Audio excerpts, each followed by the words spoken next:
And I want to say this because I feel like we exhaust and exert so much energy, and I appreciate everybody's perspective, but we are wasting time. We're going in a circle defending two different parties, which neither has our best intentions.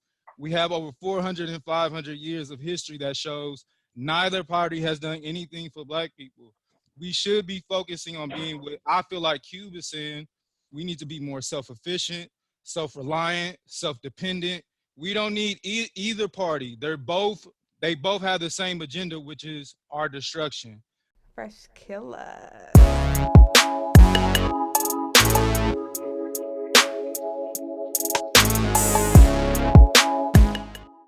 All right, for sure. So, my name is Roger Porter, and I'm doing well, man. You guys give me so much energy and life.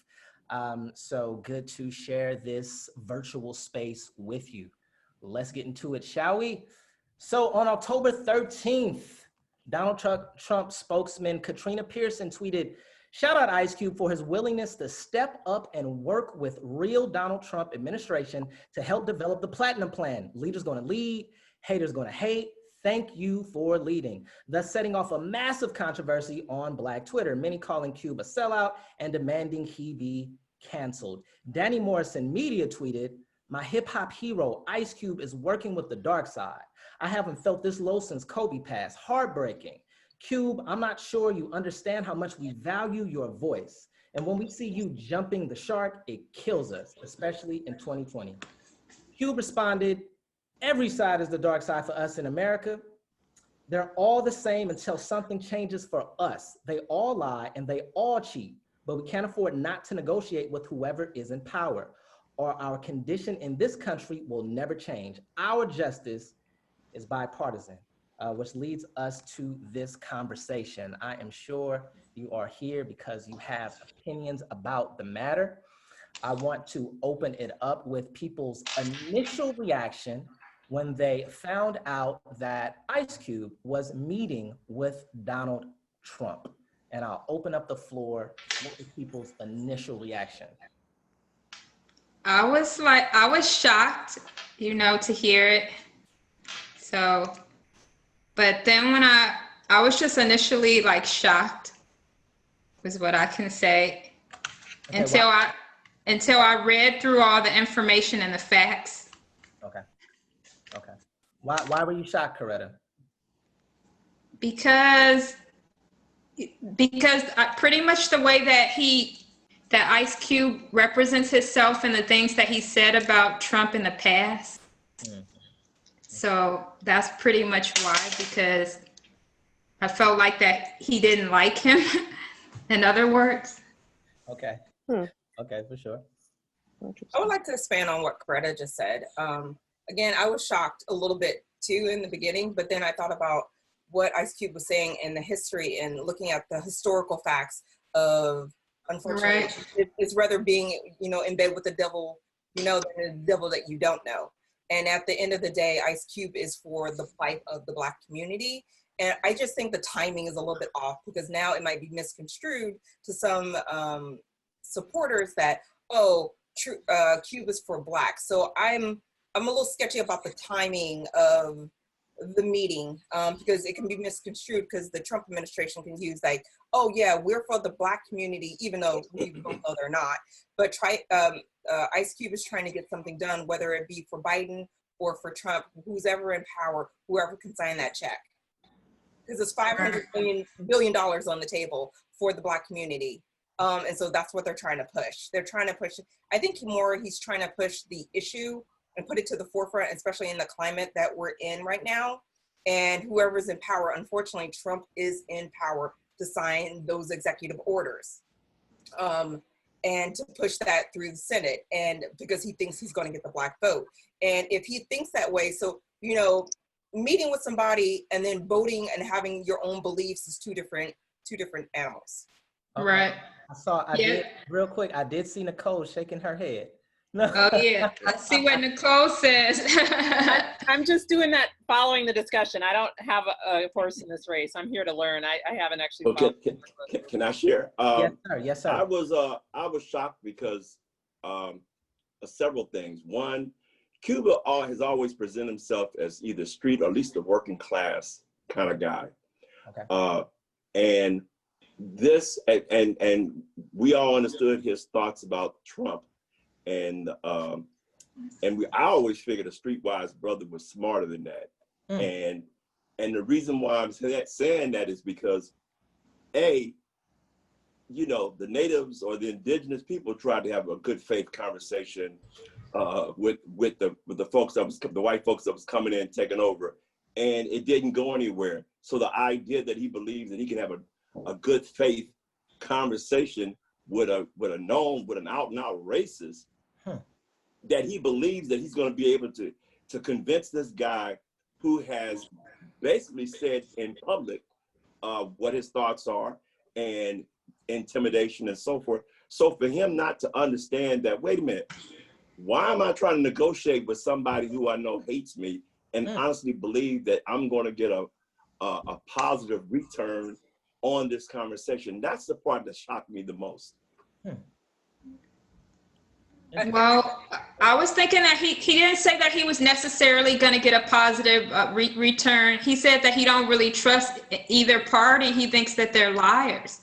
What he's saying is that African American people need to step up their game, and we need to make these people, both of these parties, like do something for us, that we need to make them earn our vote. Okay. I just want to say, he did say that you have to hold both parties accountable, but he also said that he wants to align himself with who's going to support the Black community. So it was kind of contradictory, because I think at this point in time, if any, I mean, I look at this as buffoonery along the same lines as Kanye West, Floyd Mayweather, and all these other rich entertainers that are irresponsible and have lost, I say, touch with what it is to be a middle class or a poor Black American, you know, that align themselves with Trump. And I just look at Ice Cube doing the same thing. You know, he's come a long way since fuck the police. You can't holler fuck the police and all that, boys in the hood, and then align yourself with Trump, unless that was never him. You know, unless that was never him. So, you know, but I think it's careless. I think it's I forgot who said poor timing. It's just poor timing all around. But yeah, it's just more buffoonery from these celebrities. So my question for everybody is that what makes him necessarily be aligned with Donald Trump? Because he actually he said that both parties contacted him. So why are people saying that he's aligned with Trump? That was going to be my question as well. This is well. I think my issue, what comes to my mind is, one, what's in it for you, O'Shea? That's number one. Two, the arrogance of saying I'm putting together a plan for black people. I don't even know what the platinum plan is. I would hope somebody can explain to me what the platinum plan is, because I don't know what it is. So you have decided, you know, you didn't bring anybody else in. You didn't bring any other Black leaders in. You didn't bring any Black folks in finance. You didn't ask Smith. You didn't ask anyone that I could think of what their take on this, and let's present this. All I know is that he met with the president, with Kushner, and said that this is my $500 billion plan, which I looked it up online today. I can't see what the details of this plan is. So the only person I see benefiting from this was going to be Ice Cube. So therefore, yeah, I mean, he's aligning himself because he's going to benefit. But I mean, to just step out and say, well, I'm doing this for the Black people. You didn't invite the Black people to be part of this conversation. So who elected you, the spokesperson for the Black people? It's interesting also because it's like 4 years ago or 3.5 years ago, what's the entertainer name that used to have Family Feud and was on the radio? Steve Harvey started off being a Black, meeting with Trump to be the spokesperson for Black people, and look what happened to him. Fast forward so many years later, we got Ice Cube in the same position, but he didn't share what his plan is. He didn't bring anybody else in to discuss this. It's just him saying, this is what my plan is. So if you can't share with the people you say you represent what the plans are that's going to impact them, then what are we talking about? I mean, 500 billion sound good. Hold on, AJ. Let me point well taken. Let me push back a little bit. So Trump is the president, at least, you know, through November, he has been a president. Are we to say that if you are Black, just don't meet him? Like, just don't go to the White House? I mean, it seems as though the easiest way to get things done is to meet with someone, whether you like it or not. You know, Muhammad Ali and Malcolm X met with Klan members. It's documented. James Baldwin, one of my favorite writers, met with the Kennedy administration a lot. Martin Luther King did business with the White House, right? And so I understand that we have a disdain for the president, but if you want to get things done, then it seems to me that the most logical thing to do would be to sit down and talk to him, and you guys can disagree and duke it out and whatever. But I don't understand, and this is me like not being objective, just me speaking as Roger Porter. I don't understand the notion that we're just not going to talk to the president at all and then still try to get things done executively. Like, I don't know how that works. Yes, and that's exactly what I was going to say, which is, you know, you want a seat at the table, but then when you're given a seat at the table, I mean, it doesn't make sense not to participate. He is the current president, and if he's willing to meet with you and listen, then why would you turn that down? I think can I say something to that? Yeah, go ahead. Who's up? I saw a few. Okay, let me just jump in on this.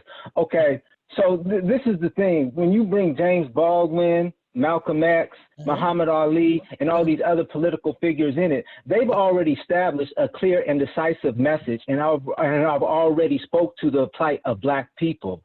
O'Shea, on the other hand, O'Shea, what did you say? Ice Cube hasn't spoken to the plight of Black people? Well, from an entertainer's perspective, only from an entertainer's perspective.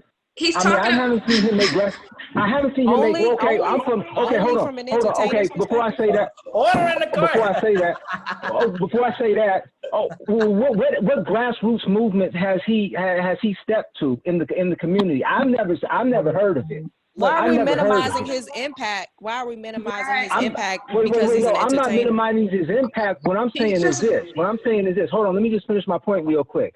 I'm not minimizing his impact because he's an entertainer. When entertainers have a lot of influence, but he's also an actor. And I'm looking at this tape and I'm breaking it down from multiple perspectives. He says Black people need to take the initiative and step forward. Well, that should be his first goal, to step forward and galvanize the Black people. Okay. Then he says he doesn't know who to vote for. If you don't know who to vote for after listening to 4 years of Trump, then you're voting for Trump. There's no way you're going to sit up there and tell me that after 4 years of hearing his rhetoric, his hate speech, it all culminated. Let me tell you how it all culminated at the end. It all culminated. Okay, I ain't wearing no mask, but I gave my wife COVID and I gave my son COVID, but I ain't wearing no mask. That's Trump. I'm not going to denounce the white supremacists, but you know what them white supremacists was about to do? Them white supremacists was about to kidnap that white governor. And that's one thing the U.S. is not going to let these white folks kidnap a white governor. Okay, so that's one thing. This is all Trump. It all culminated. All his rhetoric, all his hate speech led up to this. So now he's at the point now where you're going to sit up there and make a video that irresponsible with all this stuff, with all these Black people dying from COVID, with all these Black people being oppressed by systematic racism. Okay. You're going to sit up there and make a video, I don't know who to vote for. Well, that's fine. Well, just encourage people to go vote. At the very least, encourage people to go vote. But you don't know who to vote for? After 4 years of Trump, you still don't know who to vote for? Come on, you voting for Trump. Quit playing that game. Hold on. Because I want to get Carla, because Carla wanted to say something. Hold on, guys. Carla wanted to say something. I know Tarzine wanted to hop in too, but Carla wanted to say something. Go ahead, Carla. Oh, not really. I was just calling into question, he was saying he's just an entertainer. There have been plenty of people you know, that we've called entertainers who have had a huge impact in our social movement. So I'm still trying to, I'm not grounded in an opinion in this either way. I'm leaning more towards the lady who made the comment of, you know, us having a seat at the table. However, though, I mean, nothing that Trump has ever said has given us a reason to believe that he's really, really interested in any type of real agenda or policies that will help us. I mean, it's clearly, you know, he's a marketing, he's all about branding. So is there anything to be said about how Democrats said, hey, we'll meet with you after the elections? Is there any weight to be put behind that? Absolutely. But I would ask, I mean, if you're not coming from a place of power, what are you going to say? The only thing you can say is, once I'm in power, we can have a conversation. Or better still, you know, once I get paid, then I can lend you some money. I mean, if the Democrats are not in power to make, it's like, wait till I get.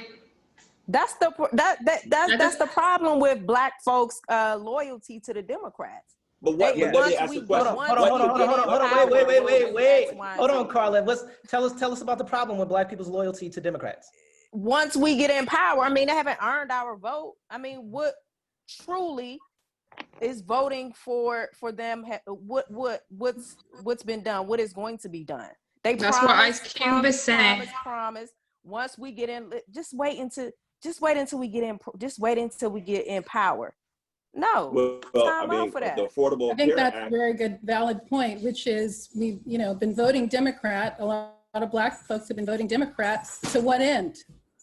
Well, I mean, Exactly. you're not going to say the Affordable Care Act was not a benefit that we're about to lose? No.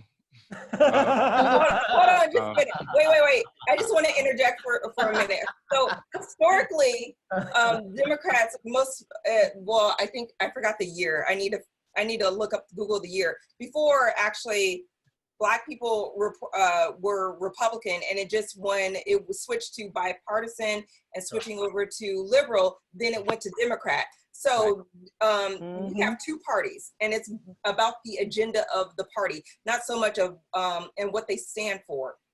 That's why if you're conservative, you mostly would vote for Republican, and if you're liberal, you mostly vote for Democrat. But either way, at the end of the day, both sides haven't really brought anything really to the Black community that really hasn't helped. So that's point number one. Point number two is that if you're meeting with the current administration and I forgot who was talking about that Trump is all about branding and trying to get the Black vote. He's not saying and I've been in negotiations, and I don't say either way whether I'm pro or for. I just said I'm neutral, just to say I'm neutral, because at the end of the day, my vote is my decision, and he can vote however he feels. It's his individual. He has the right to vote. We died for that right to vote. And for us to inject our views on somebody else's is another form of oppression. So that's one thing that we also need to stop. I think that. Just one second. Because I wanted to go back to, well, Charles, you brought up the question of, is there anything to be said about the Trump administration wanting to meet with, you know, rearranging their time, wanting to meet with Ice Cube now, and the Democrats saying we're going to do it after the election. You posed the question. I'm going to pose a question back to you. What do you think that says? Well, I think that says it showed their cards. Democrats have always kind of put us on the back of the bus, if you will, once we've crossed the election line, and they were given that signal. That smoke signal was loud and clear. When they said, "Nah, we'll meet with you guys after the fact." In negotiation 101, you have the best and the highest leverage before you win, and the fact that they said, "Nah, we'll put you on, we're not prioritizing that right now," that was the smoke signal. And then Trump and his administration said, "No, we'll work with you now." That there should be some weight put on that, and we shouldn't discount that and just, you know, say, "Oh, O'Shea is this and O'Shea is that." Nah, this is negotiation 101. Yeah, especially if he gets that bill in the Senate, even though it hasn't been worked out, the plan or anything else, at least if it's in the Senate and it's a signed bill that what they're going to do, at least we have some more leverage. That is the point that he was trying to get in, that we get something in the Senate, because the Senate is the one who makes the rules. The president is the only thing that signs it. We need to get through the Senate. We need the Senate support. And right now, the Republican has the Senate. We need to get this bill in that we want it solidified for us for the next whatever years or however they decide the plan. They're going to decide the plan, but if we have the money on the table. Even beyond a bill, we need a document. And I think that's what Ice Cube was pushing, is let's get something in writing. Because, for the last, 20, 25 years since I've been voting, I mean, we just throw everything at the wall, but we get nothing in return for our votes. And it's the same thing over and over and over again. This is the first time in a long time that in my memory, that I can remember, whether it's someone who's a professional entertainer, whoever, is actually providing a list of tangible things. I'm like, wait a minute. Didn't Tavis Smiley do that Didn't Tavis Smiley do that like 8, maybe 10 years ago? Sure did. I have the book right here, The Covenant with Black America. So it's been done. And we threw him under the bus because he was not pro-Obama. Where did it get us? How did it work out? Well, it didn't, because he was he spoke out against Obama, and God forbid, Well, how about the that. fact that Mitch McConnell and the Senate, shut down any and everything that was to the benefit of anyone? I mean, if we're going to talk about what Obama did, we can't go back and say that Obama created anything, because it had to go through the Senate and it had to go through the Congress. And Mitch McConnell decided it wasn't going to happen. But how many black people backed Tavis Smiley with his black covenant for and Black how many America? how many black people were able to get anything through the Senate if it's controlled by a bunch of white people? No, I'm bringing it back. I'm trying to bring it back to the. Let's bring it back to Q. Let's bring it back. Let me ask the question. I don't think people get upset. Hold on, AJ. Hold on. I want to know this from you all. Does it say anything favorable about Donald Trump that he agreed to meet with Ice Cube at all? I would say no. I would say no, it doesn't. Because I would say yes. Hold on, go ahead, Dave. It's the timing, right? We're talking 2 weeks before election. Nothing is going to get done. He can promise the world to Ice Cube, but not deliver, right? We're talking about somebody, they were counting his lies, right? He told over 20,000 lies or whatever. He hasn't done anything in the 3+ years he's been. He on his platinum plan, he's talking about Juneteenth. They could have done that. The Congress passed the George Floyd Policing Act. He could have strong-armed the Senate and got that passed. He did nothing. So just because Trump says he's going to do something, he's not going to do anything. And he's just basically going to be able to say, hey, black people, I talked to Ice Cube and I'm working with Ice Cube. I agree. To negotiate with somebody, you have to have some faith and confidence that they're going to deliver. So can I ask, when you say he did nothing over the last 3 years, is it for black people or for America in general? For rich people. For black people. Okay, I really don't want to touch on that. I want to stay focused on O'Shea, but I can name a couple of tangible things that he did, and this is not to defend him or anything like that, but I'm like, wait a minute. The First Step Act, for sure, released close to 9,000 people from prison, 90% of which were black people, right? That's one thing that's tangible. I'm a resident of Oakland and also a resident of Detroit. The opportunity zones that were passed, I personally saw unemployment in my own communities, both Oakland and Detroit, go to historic lows. There was nothing we could put up there that would prohibit anybody from being able to get a job. That's never happened like that in my lifetime, and I'm almost 40 years old. Yeah, I would agree. And I'm from Oakland too, so hello. Hi. Yeah, and we also have to remember that in terms of the HBCU, he put an office in the White House specifically for the HBCU. Okay. But he didn't push those. He signed. I will admit that he signed the HBU financing. He didn't push it. He did not push it. He didn't. Kirshner did work some on the First Step Act. But it's his administration, right? Credit for that.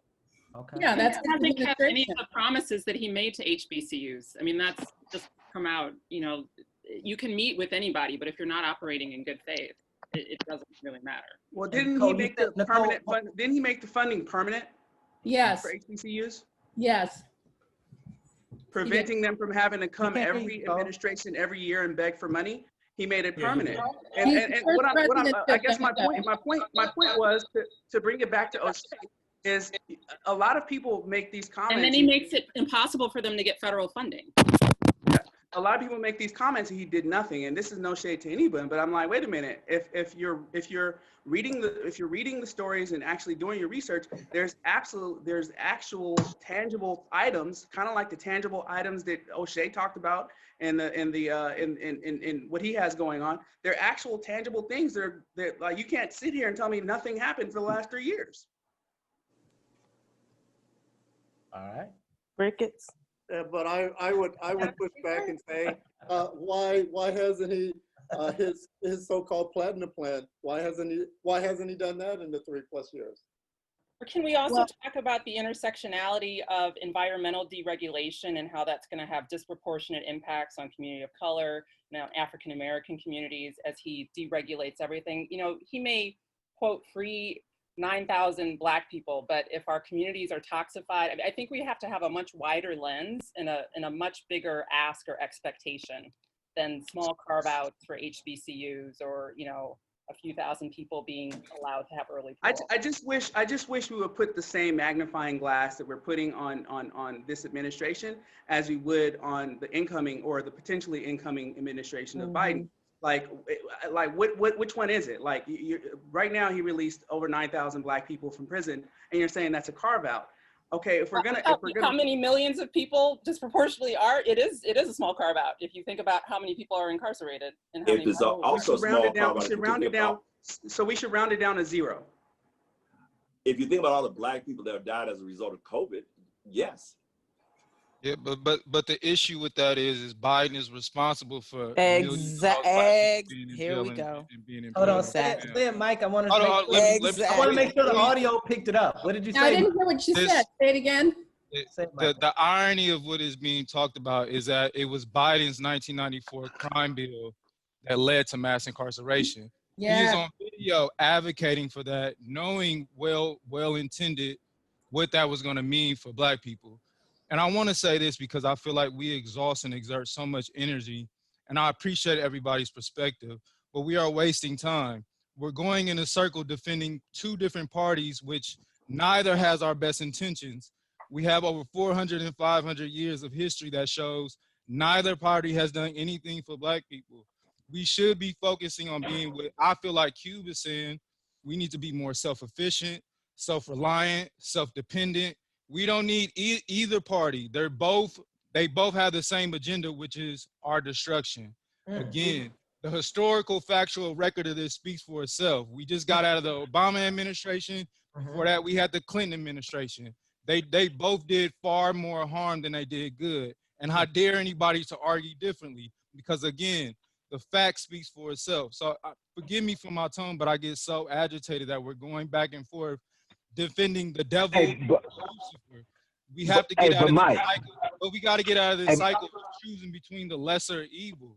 It's not going to work. It's not going to work. We can argue Biden all day, but his track record speaks for itself. Kamala Harris, I don't know if y'all are aware of this sister's track record when she was the DA in San Francisco. It ain't good. Trust me. So again, let's get out of this cycle between arguing amongst each other from choosing between the lesser evil. They're both wicked, Mike. They're both evil, period. Hey, Mike, you 100% right about what Cube said, and I agree with him on that, but you can't sit up there and say that and then say I'm going to have a meeting with the president. That's the problem. You say that, and then you say, I'm about to go lead with these black folks. So that's the problem. But you're 100% right. I don't advocate for Democrats. Because Brother Greene, what did Malcolm X used to say? You got these southern wolves and these northern foxes. Right. So, exactly. Yeah. These grinning liberals. Yeah. And these liberals are the worst type of racists. So, you know, yeah. Is it fair You to know, say? look, Is it fair to say that we shouldn't advocate for either one, but we should at least advocate for those who would listen to us? All right, we're not advocating for either party. They're both devils, as someone called it, but at least one of them was willing to listen to us. One of us wasn't ready to put us on the back burner and say, we'll talk to you later, which has been done historically with one party. Is that, oh yeah, well, as soon as election is over, we are nowhere, they're done with us. They bring us out. So I'm saying we need to put weight on the fact that the person in power is like, all right, let's see what you got. Let me hear you out. But can it also be said that the reason why Black folks lean toward one party over another is because one party attacks them more than the other? I mean, it's like I can't. Again, I guess I think his name is Mike. Listen, I think his name is what Mike was talking about, dancing around in circles about that. No, I agree. I agree with you. I'm just simply saying that if you know, Black folks are not a monolith, but if they do agree on one thing, is they know who's coming after them and who's not. So, you know, I think if we're going to bring it back to O'Shea, I think the outrage is about the fact that we believe that he went to Trump in good faith. But I think our outrage, at least mine, is the fact that I don't think he's negotiating with a person who's going to operate in good faith toward him. That's but where why, I mean. Why are you outraged for? Because historically, we have met with leaders and politicians. Another thing. Hold on. Historically. Could I speak to that? Yes. I mean, I think that this was probably one of the few individuals who has just blatantly made it clear what his beliefs are about Black people. I mean, that's historical from when he was a landlord in New York City.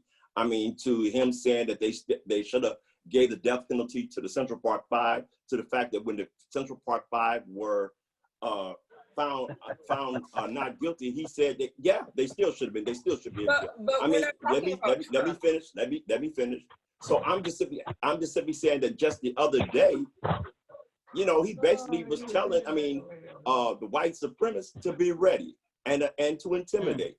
So if you're talking about negotiating with someone like that, then why would you believe you're negotiating with someone who's going to be operating in good faith?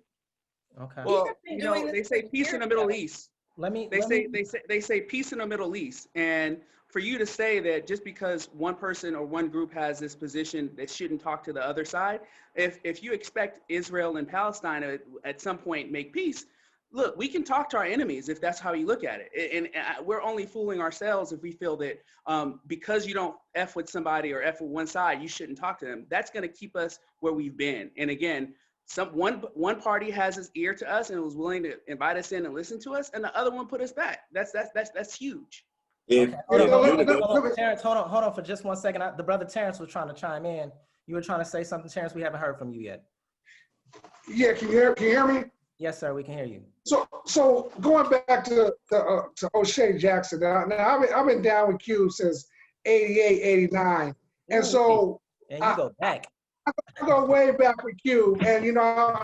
So the thing about it is this. I just wonder at the end of the day, you know, what is Q getting out of this deal? You know, because to me, it's kind of like, damn, Q, you know what I'm saying? You just coming out the blue with this. And I looked at the plan. I said the plan is not a bad plan. But I looked at it from the standpoint that timing. Why is this just coming down 2 weeks before the election? And what is Q getting out of this? And Q has always been, you know, from a rapper standpoint, he's always been kind of on the edge, like a Chuck D. He's a hustler. You know what I'm saying? He's always been he's been in the game for a long time. So I wonder from the standpoint as what is Q getting out of this? But at the end of the day, we just have to see, you know, basically how this all shakes out. But I'm interested to see, you know, how this shakes out if it does shake out. Okay. Yeah, I mean, does it matter if it benefits us? Who has what agenda? Okay. Black Voices for Trump was started, I think, a number of months ago. Okay. Not that I'm planning on voting for Trump, but I, you know, trying to be a critical thinker and just look at all the facts, you know, and that is a reality. Okay. And so you're saying that if none of this, how we feel about Trump shouldn't matter if we are able to get results. Is that what you're saying, Atiya? Absolutely. Okay. It's not about a feeling. It's not about emotion. It's, you know, what I always say is, what keeps most people up at night?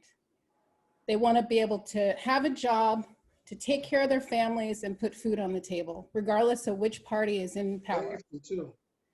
And I just want to, and Black folks, you know, of all of the increased income, I think 1.4 million of that went to Black folks, or something like that. Okay, for sure. I just kind of want to touch back on what Mike said, and it kind of struck me when Charles was talking. It's a terrible position to be in as a group, as an ethnicity, when we have to like approach somebody to help us, when we have to ask somebody else for support, when we have to plead with other people for support. I mean, whether it's Trump, whether it's Biden, whoever it is, I mean, really, if there was anything which I hope was sincere about Cube, was we really have to start looking for community and self-empowerment. Okay. And us calling anybody to the table, it's just such a, hearing that just makes me sick. You know, why do we have to go to the table when we built this country? We literally built this country. We built it as slaves. Then we went up to the north and built this country. From slaves, you know, after slavery was over, we went up north and built large buildings up north, all through Chicago. All those northern cities were all built by Black people and any other white ethnic group that came later, Irish or whatever, who wants to take some props for it. But what I'm saying is this country was literally built on us. Africa fuels the world from rubber. I mean, we got damn rubber trees in Africa. They make tires, diamonds, riches, wheat, everything. And we're begging for help? It just doesn't make sense. Why are we begging for help? Let me push back a little bit, Doug. Hold on. Really quick. To push back, I don't know that Ice Cube is begging. I think there's a difference between begging and negotiating, right? I'm speaking generally, really. Well, I also wanted to say that those sentiments that you just expressed, I think if you believe what Ice Cube puts out, I think that he believes that as well. If, for example, he started the big three, right? Like, we haven't had a Black-owned sports organization, even though we're like 70% of the NFL and over 70% of the NBA. We haven't had a Black-owned sports organization since the Negro Leagues. And Ice Cube did that. Like, he started that, right? Like, he does his own thing. Like, as far as being radical and not toning down his views, I feel like his views are pretty consistent with what you're saying. And I think it was shocking to me to see the pushback as far as him like sitting down. I don't know. I don't have the transcripts. I don't know if he was, you know, shucking and jiving. I doubt it, but I wasn't there. I don't know. But it's interesting that in the past, in the Trump administration, it's interesting how people have made this plan to not talk to, like, when teams win the championships, they're not going to the White House. And people criticize, what was the sister's name? Chrisette Michele, because she sang at the inauguration, right? And we're like, no, absolutely stay away. But that isn't how things get done, right? If you believe in the process. Now, if we're talking about take to the streets, revolutionary tactics, like, that's different.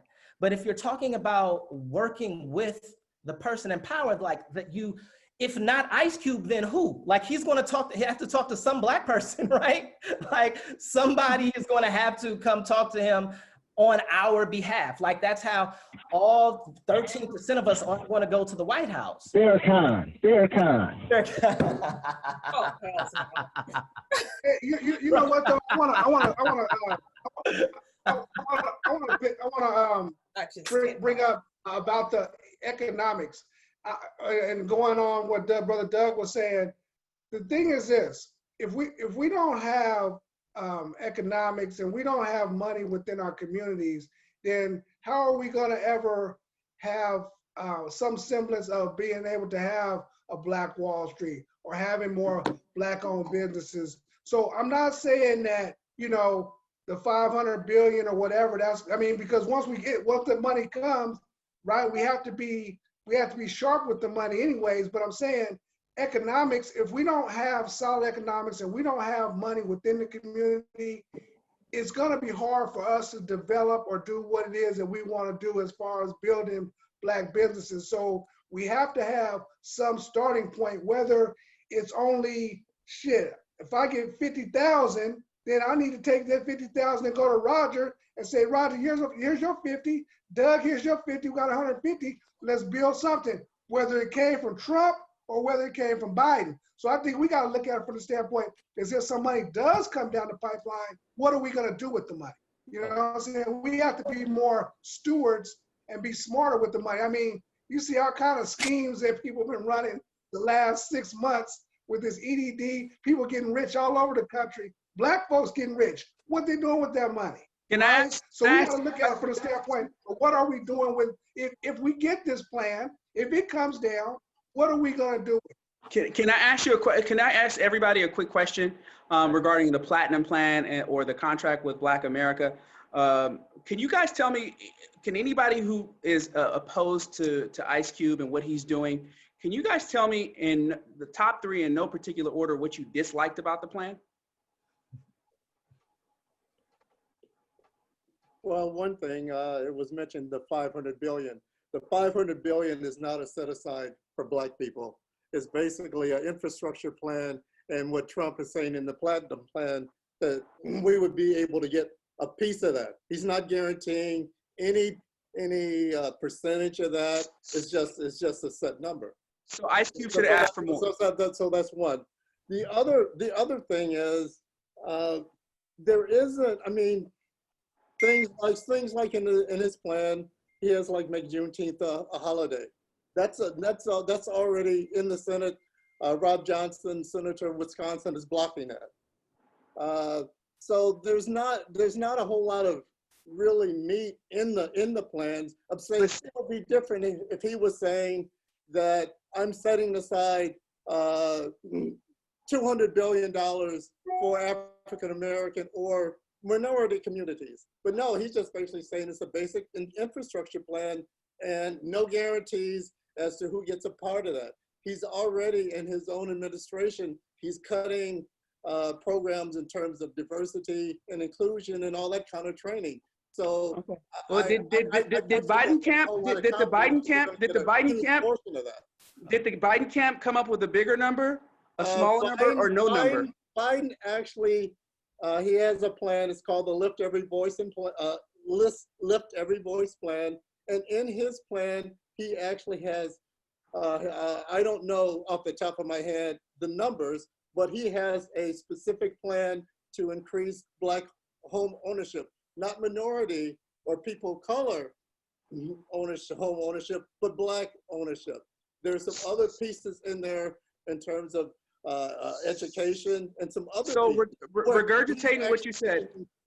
But Charles, he did respond though. He did say the things that he didn't like though. He did. Okay. Fair enough. Gotcha. Yeah. Okay. I wasn't gonna bark back. I want to hear what these people are saying, and I'm saying that okay, you don't like the fact that he asked about $500 billion. It wasn't a carve out. It wasn't this. And then on the opportunities for home ownership, there's something called the Opportunity Zone that, again, when I'm in Detroit, that has turned around that city. And you know what? Detroit is 80% Black. Like, I really just don't want, like, Ice Cube, bringing this back to O'Shea, Ice Cube asks for tangible things. And I think we're here talking about his audacity to even ask for it. And we're throwing eggs and tomatoes at him because we're thinking that, oh, what is in it for him? Do we ask these same questions when other entertainers spew what their mindsets or point of views are? No, we don't.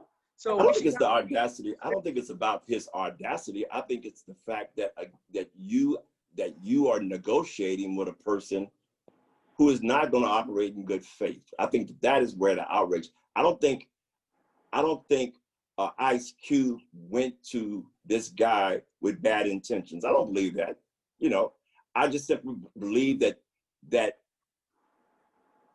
administration decided they would just simply use this for brownie points to get Black votes. I don't think it was Ice Cube that announced that he had met with the Trump administration. I believe it was the Trump administration that came out and said that we've been talking with Ice Cube. So unless somebody correct me, I think Ice Cube found himself responding to this. So I don't think that he went and sat down in bad faith. I just simply believe that you're not dealing with an individual who's going to honor anything that he said. But he definitely saw a benefit in being able to use Ice Cube's name to gin up Black votes for his campaign. That's where I am with it. Well, I think that's interesting what you say, AJ, because Cube even said a couple of days ago that he wanted to stay in the shadows, and he was brought into the limelight by Trump's, Trump administration. I think his goal was to stay. He said his goal was to stay in the background, but you're right. Perhaps that was, a way in for Black folks to say, "Oh, well, Cube's down with him. Maybe I should be down with him." But I think the people that are going to vote for Biden are going to vote for Biden. The people that's going to vote for Trump, I think this is all about the people that's in the middle, and they don't know which way that they're going to go. That's what I think. Well, if you don't know who you're going to vote for, if you don't know who you're going to vote for, then you ain't Black. Good one. I think that was one of the most insulting things I've heard in a very long time. I can't lie. I was hot. I was like, what? On the Breakfast Club. Oh my God. Yes. That was insulting. That's an official Joe Biden quote, guys. Yes. Okay, for sure. I want to. Well, I mean, Joe Biden is by no means anyone's choice. And I'm with the brother that also mentioned that Kamala Harris wasn't a choice either. I mean, those are, but I think we're just talking about who can we negotiate with. I mean, and it's not just Black people that feel that way. I mean, if Biden is ahead in the polls, it's because everyone else is saying, listen, this is at least someone we can talk to, as opposed to someone who has lied to the America about COVID. This is the person that we can negotiate. It's not the person that we wanted. All right, for sure. Hold on, guys. We're gonna wind this thing on down, but I want to put something out there, and I want as many people to speak on it as possible. So it was controversial when people found out that Ice Cube was indeed meeting with Donald Trump. I want to ask you all, how do you suggest, no matter who's elected president, Biden or Trump for the next 4 years, how do you suggest that we go about negotiating with them? If Ice Cube, if you disagree with his method, then how can that method be improved upon? Or if you agree with that method, then do you think that we should do the same? Even if Trump is in office, like how do we move forward with negotiations? And I just wanted to put that out there. I think like with any politician, you hold them to account. Okay. You push to, this is what you said. So, show us. So it's not, if I understand you correctly, it's not so much about who says what to whom, but like when they say something, make sure they do it. Is that fair? Okay. Yep. AKA a contract with Black America. Thank you very much. Exactly. Which, by the way, there has been some movement on. I mean, the opportunity zones, the, the jobs, First Step Act, HBCUs, I mean, you know, and supporting Black entrepreneurship, which will help us maintain those homes that we get. And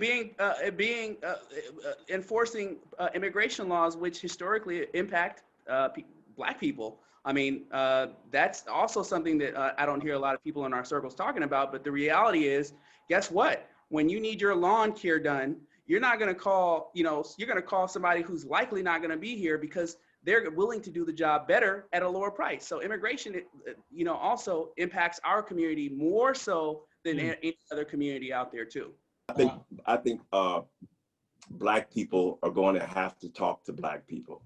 And I think that I'm back with the brother. It's not a matter of whatever party that's in power. Whatever party's in power has historically worked against us. And I believe that Trump is one of the most honest ones about it. So, and he's simply a madman. I think Black people are going to have to come together and figure out what it is we want. And we're watching it happen. I mean, the Me Too movement, the Black Lives Matter movement, I think that's, and has galvanized folks, have inspired folks. And I think we just simply need to have a conversation and say, what are we doing with our money and how do we work with it? And I think we're seeing it. But I think that depending on whatever administrations that's in power is going to come in and help us out, no, we're going to have to make some demands and they will follow whatever our demands are. For sure. Anyone else? He just said what Ice Cube is doing right before election, a time of maximum leverage, negotiation 101. Yeah. Okay. Hey, my initial, going back to the first question you asked about an hour ago, Cuddy, because it's been on my mind, but I really appreciate everybody's feedback. You know what my initial thought was? Trying to be white or a Jew. But ask yourself, who are they to be equal to? You little sellout. Oh, wait, no, what do you say? Get the hell out. Stop being Uncle Tom, you little sellout. That's be true to the game, blood. That's one of the hardest Ice Cube songs ever on earth. And what I thought was, damn, is Ice Cube being true to the game? And I'm still torn, like the sister said, like, I don't really know. I'm not grounded in where I stand with it. I think on a certain level, I can appreciate him using his platform to do something. You know what I'm saying? Like, I can respect that, whether it's right or wrong. I think all too often, Black folks, we be too quick to cancel one another. Cancel culture should be explicitly reserved for non-Black people, like, because there's teachable moments. Don't forget, I never had dinner with the president. I never had dinner with the president. Can you get that one, right? Yeah, it was lunch. Yeah. But it was lunch. It's lunch. That's different. No, Hey, but one real quick. Tell me, back off, genius. I don't need you to correct my broken English. All right, guys. All right, I'm shut up. Anyone else? Tarzine, anything in closing that you want to say to the people? Yeah, I just wish that we all get on the same page and start supporting, whether we, you know, our own personal views shouldn't cloud the bigger picture. And that's what I want. That's what I want to take away from everything is that, you know, who's doing something for the Black community, whether we like their methods or not. But the whole thing is like, are they actually doing it for the community and what it's for? And we should be more supportive, because right now it's like we have a history of Black people being so divisive. Mm-hmm. So we actually need to start coming together as a Black community, because just like Latinos, Asians, they, no matter if they don't like them or not, they still are in the same pot. The Black community is the only one that decides to, you know, we throw judgment, we throw sentence, and then we just like, nope, if that's not our view, that's not what we want, we don't care. I was like, but at the same time, we got to work with each other, whether we like their views or not. We got to learn how to work together in the community, because it does nothing but benefit and strengthens this community. I think it's hard to work together if people are going to be denigrating each other for their various views. Because we are not a monolith, and we all don't think the same, we all don't vote the same. And I think, you know, as long as you continue to call people Uncle Toms or trying to be white because they have different views that are authentic, Okay. then it's going to be a challenge. Okay. Yeah, I 100%. I'm still coffee Oreo in my family. Oh, yeah. I hear that. Yeah. Okay, cool. Anyone else before we sign off? Anyone else? Hey, thanks, Raj. I really appreciate you, you know, inviting me to this. I would just say in closing, we should be applauding. My position is we should be applauding O'Shea for doing something different. It's not perfect. In fact, if you read the words in it, he says he's totally open to modifying it and getting input from everyone and changing it and making it a more perfect document. But there is no such thing as a perfect document that everybody will agree with. And so I applaud it, and I don't think we should demonize him for making this move so far. That's my point. Amen. What's up, Terrance? Now, I echo what Charles said. You got to give Cube a little bit of love. You know, we talked down on him a little bit, but you got to give him a little love for at least putting himself out there and at least trying to do something with his influence, whether it's going to be beneficial down the road, or at least we got a lot of guys out here, man. We got the Jordans of the world, and we got a lot of entertainers who got influence and don't even put themselves out there. And Cube is famous, but there's a lot more people that's a lot more famous than Cube with a lot more money that haven't said not one thing. So I got to give him some props just for him putting himself out there. All right, for sure. Well, shout out Ice Cube. Shout out to you all. Shout out to the tribe. I appreciate you all for coming out, making the call. Life is better with all of you melanated people, man. Stay tuned, man. Stay tuned for the next one. I'm gonna keep this thing going. Also, subscribe to the YouTube channel, Awkward Black Tribe. I'm trying to get as much righteous content up there as possible. Peace, love, and respect.